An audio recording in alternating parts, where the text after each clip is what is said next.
Convido os irmãos a abrirem suas Bíblias em 1 Coríntios capítulo 3, versos de 1 a 9. 1 Coríntios capítulo 3, versos de 1 a 9. Queremos falar sobre espiritualidade superficial. Isso mesmo.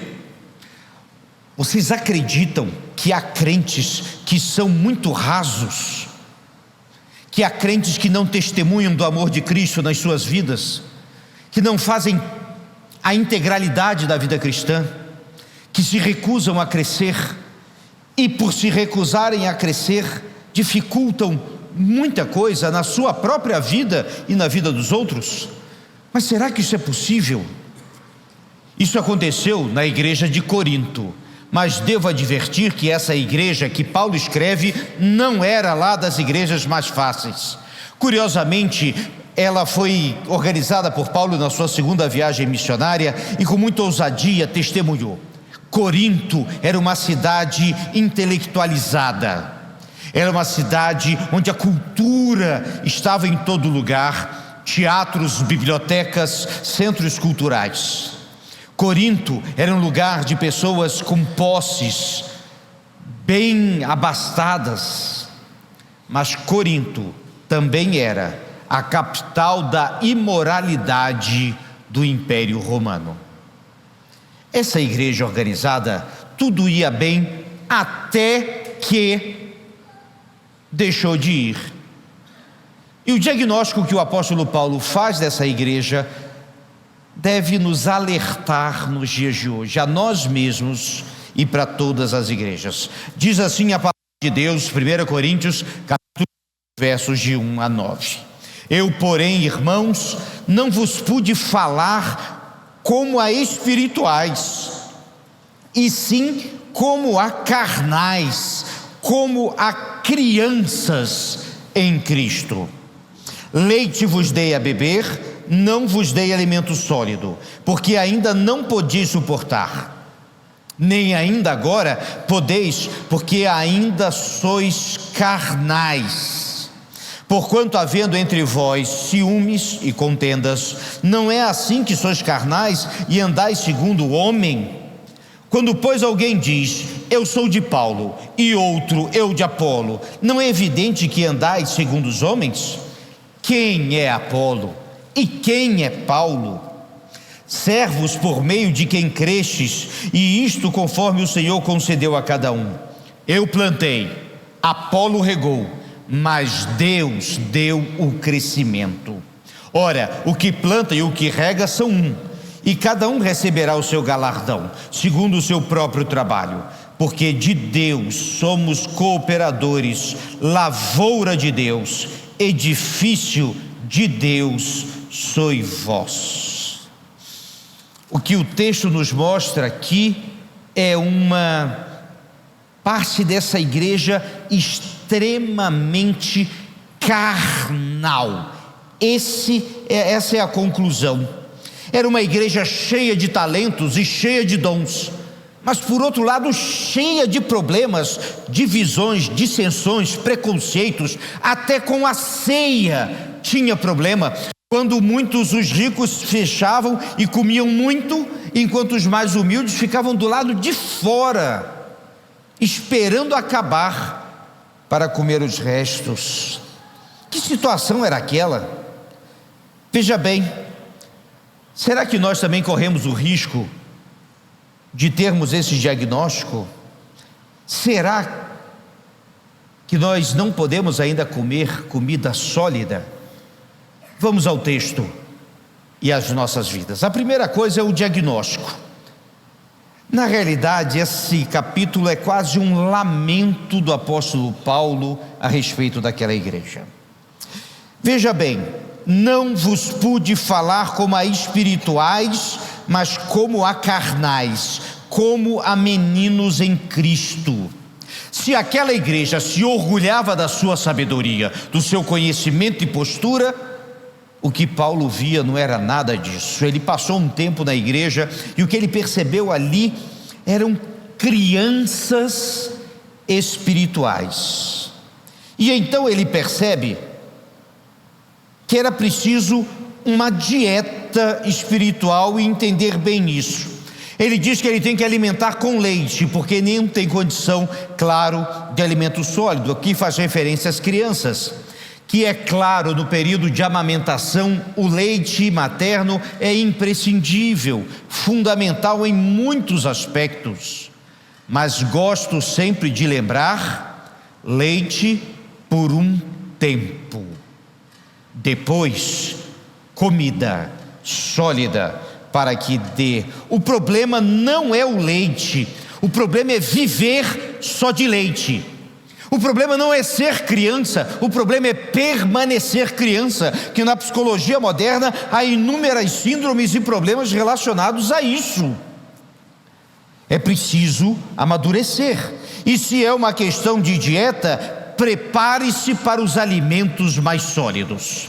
Quando falava nisso, ele falava a respeito das coisas básicas da fé: amor, perdão, respeito, devoção, estudo da palavra, oração. E eu posso listar aqui cerca de 50 princípios básicos da nossa fé, que é preciso compreendê-los bem.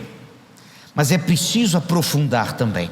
O problema é que algumas pessoas parecem que querem só discutir as coisas complicadas e esquecem do essencial, como o amor ao próximo, o perdão ou ajudar alguém. Qual tem sido a nossa dieta? Será que às vezes estamos nos contentando com um devocional rápido, uma oração passageira, um momento muito superficial? Não, domingo eu fui na igreja, isso basta. Isso não basta. Não basta, meus irmãos. Precisamos aprofundar a nossa fé, a nossa vida deve ser firmada no Senhor. Se Paulo entrasse hoje na nossa igreja e fosse conversar com cada um de nós, que alimento seria proposto? Também outro diagnóstico muito claro nessa igreja foram as chamadas atitudes carnais. Aqui é fácil, não preciso ilustrar muito. O que é uma atitude carnal? É simplesmente quando a gente percebe que as pessoas vivem lá fora como se o coração delas estivesse lá fora. Vida carnal se percebe nas palavras, nas atitudes e nas postagens. Hoje temos essa facilidade, que se Paulo estivesse onde estava e visse o Instagram da igreja de Corinto, o que você acha que Paulo veria? E o nosso? Atitudes carnais. A prova da imaturidade deles não era falta de conhecimento, era falta de amor, de respeito, de cuidado. O que estava acontecendo lá, meus irmãos, é muitas vezes o que a gente vê acontecer. Não é possível, meus irmãos, que saiamos da casa do Senhor em santidade e vamos viver um mundo de depravação. Não é possível vivermos um mundo de licenciosidade, de coisas erradas, de toda sorte de dificuldades, desentendimentos e facções e pecados. E façamos isso ouvindo música gospel em nossos celulares. Certo autor disse que um crente pode ser verdadeiramente perdoado e regenerado, mas ainda assim ser governado pelo eu. Não deve, mas pode acontecer. Pecados escondidos são escondidos dos homens, não de Deus. Situações que afastam e nos afastam do Senhor, meus irmãos, é interessante. Questões espirituais, quando resolvidas carnalmente, não são resolvidas. Paulo precisou enfrentar isso. A verdadeira espiritualidade não se mede pelos dons ou pelo que você fala, mas por quem você é diante de Deus. E então vem a recomendação após o diagnóstico, a perspectiva correta do ministério. Paulo vai usar aqui uma expressão extraordinária, talvez uma das mais belas do Novo Testamento, quando ele diz: Paulo plantou, Apolo regou, mas Deus deu crescimento. Paulo foi o pioneiro, ele lançou a semente. Apolo, o eloquente Apolo, sábio, inteligente, perspicaz, hábil a orador. Agora, quem fez a igreja, quem toca o coração, quem faz crescer, é Deus. E a recomendação dá uma nova perspectiva no ministério, porque deu a impressão que aquela igreja estava colocando aqueles líderes como semideuses. Eu sou desse, eu sou daquele outro. E Paulo vai acabar com isso. Na realidade, ele vai até se menosprezar aqui muito sabiamente. Ele se autodenomina aqui não apóstolo, não líder, não isso ou aquilo. Ele se denomina servo. Líderes são servos, não senhores. Em uma igreja saudável não há espaço para culto a personalidades, de forma alguma. Que Deus nos livre disso, nos livre desse endeusamento de homens, quando eles devem se humilhar diante do Senhor. E eu falo disso de pastores, líderes e todos aqueles que estão na liderança. Somos chamados para servir ao nosso Deus, servir ao próximo, servir a todos. É Deus quem dá o crescimento. Isso estava tão claro na cabeça de Paulo, que ele ficou incomodado de ver isso. Mas como assim vocês estão escolhendo pessoas? Escolham a Jesus. Toda a glória seja dada a Deus, Ele é a fonte de todo o crescimento. Todos os líderes são servos, honre-os, mas não os idolatre. A obra é de Deus, para a glória de Deus e através dos servos dele. Nosso alicerce e o nosso fundamento é e sempre será Jesus Cristo, o nosso Senhor. Não nos esqueçamos disso. E o que temos percebido é que muitas igrejas se tornam muito carnais. Eles deixam a carne dirigir a si próprias. E esquecem de que o dono da igreja é Jesus Cristo. Ninguém mais. E então, o texto mostra o ideal. Afinal, qual o plano de Deus para a igreja? E volto a insistir, é tão simples, tão direto e tão bom, que vale a pena cumpri-lo. 3 objetivos claros que o texto nos dá. Primeiro, que todos os crentes cresçam. Deus não quer bebês eternos. Isso não existe. Se acontece, é porque tem problema. Você não planta uma jabuticabeira para ela ser apenas uma muda. Jabuticabeira é para dar jabuticabas, nem que demore alguns anos. E às vezes demora. Mas entenda, é para crescer. Deus quer filhos maduros, que reflitam o caráter de Cristo, que conheçam as Escrituras, que saibam se portar, saibam ouvir, saibam perdoar, que saibam viver em comunhão com diferenças e saibam anunciar que Jesus Cristo é o único e suficiente Salvador. Deus quer crentes maduros. Fizemos uma constatação que boa parte de problemas em igrejas se dão por crentes imaturos discutindo bobagens. Amadureçam, arrependam-se e prossigam. Que todos os crentes cresçam, que todos os líderes sirvam. O modelo de liderança no reino de Deus, meus irmãos, é serviço.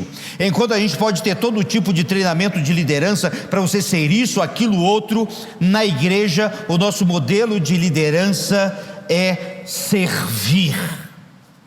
E precisamos servir mais. Isso vale, meus irmãos, para todos nós aqui. Todos nós. É preciso servir. Aconteceu recente na nossa igreja um fato curioso. E estou usando isso, humildade zero, ao dizer essa ilustração. Mas eu estava após um culto da noite. A gente estava aqui conversando, batendo papo. Então chegou o Pedro, filho do Dimas, da Camila. Aí a gente estava batendo papo, ele foi lá e cutucou na minha perna. Pastor, amarra meu sapato. Aí eu fui lá e amarrei sapato. Fazia tempo que eu não amarrava um sapato de criança. Aí o sapato lá, e depois saiu correndo. Mas aquele gesto me fez lembrar: a gente precisa amarrar mais sapato dos outros. A gente precisa servir uns aos outros. A gente precisa ajudar mais, servir mais. Que todos os líderes sirvam. E que toda glória seja dada a Cristo, o autor e consumador da nossa fé. No final de contas, tudo é sobre Ele. Toda glória deve ser dada a Ele. E tudo que fizermos seja para a glória do nosso Senhor. Deixe terminar com uma história que eu vi recentemente. No início do século passado, foi plantada uma igreja numa pequena cidade em que estava se desenvolvendo. Os fundadores daquela igreja tinham um coração muito dedicado à obra, fizeram muito por ali. Eles verdadeiramente criam em Jesus Cristo e em condições muito difíceis fizeram crescer aquela igreja naquele lugar. E havia um louvor que tocava o coração, havia uma vida naquela igreja que a fez crescer. Passaram-se alguns anos e mesmo algumas décadas, eles esqueceram de investir numa nova geração. Começaram a se apegar em pequenos probleminhas formais e em pequenas questões estruturais e começaram a esquecer da essência da igreja.